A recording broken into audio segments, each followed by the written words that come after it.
সেই সমীক্ষাত ওলাল যে হিমন্ত বিশ্ব শৰ্মা যদি মুখ্যমন্ত্ৰী হৈ থাকে আগন্তুক নিৰ্বাচনত 30ৰ পৰা 40ৰ ওপৰ বিজেপিয়ে সিট নাপায়। কেনেকে পাব তেতিয়াহ'লে? কংগ্ৰেছে ক'ত ক'ত সিট পাব শুনিব বিচাৰিছে নেকি ৰাইজ? সহজ অংক, ইমান আপোনাৰ টান অংক নহয়। অসমত কেইটা সমষ্টি? 126টা সমষ্টি।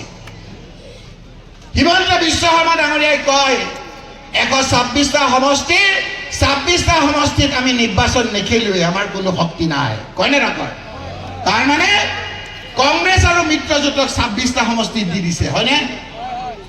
কাগজ পেঞ্চিল লগ বিজেপিৰ যদি কোনোবা চিহাই দি আছে, 26 যদি আমাৰ আছে, হিমন্ত বিশ্বই দিয়া 26 যদি আমাৰ হাতত আছে, 126টাৰ ভিতৰত কিমান হ'লে চৰকাৰ হয়?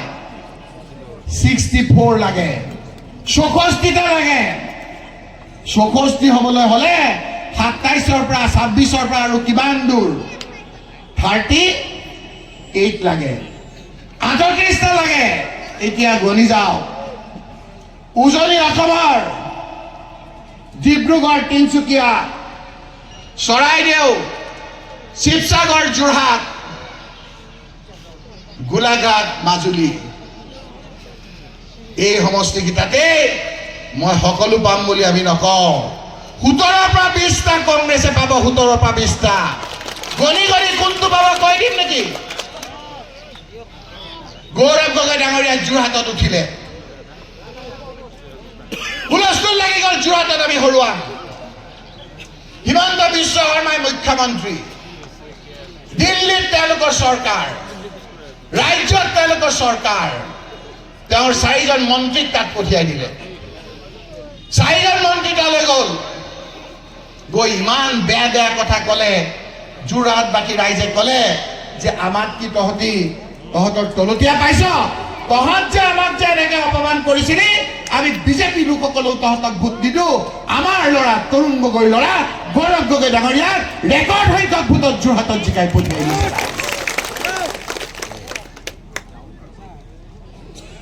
হিমন্ত বিশ্ব শৰ্মাই গৌৰৱ গগৈ নিৰ্বাচনত গৈ পেলাই ক'লে যে 3 লাখ ভোটত গৌৰৱ গগৈ ডাঙৰীয়া হাৰিব।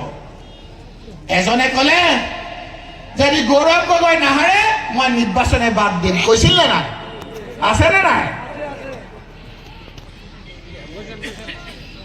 3 লাখ ভোটত হৰুৱাব হিমন্ত বিশ্ব শৰ্মা ডাঙৰীয়াই।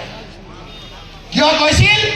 যে তাৰ যিকেইটা সমষ্টি, তাৰ বেছিভাগ 90% সমষ্টিত বিজেপি আৰু এজিপিৰ বিধায়ক। তাৰ বিজেপিৰ বিধায়ক, সৰকাৰ বিজেপিৰ, ৰাজ্যত বিজেপিৰ, কেন্দ্ৰত বিজেপিৰ, গোটেইকেইটা বিজেপিৰ বিধায়ক থকা সমষ্টিত গৌৰৱ গগৈ ডাঙৰীয়াক বিজয়ী কৰি 1.5 লাখ ভোটৰ ব্যৱধানত গৌৰৱ গগৈ ডাঙৰীয়াক বিজয়ী কৰিলে ৰাইজ।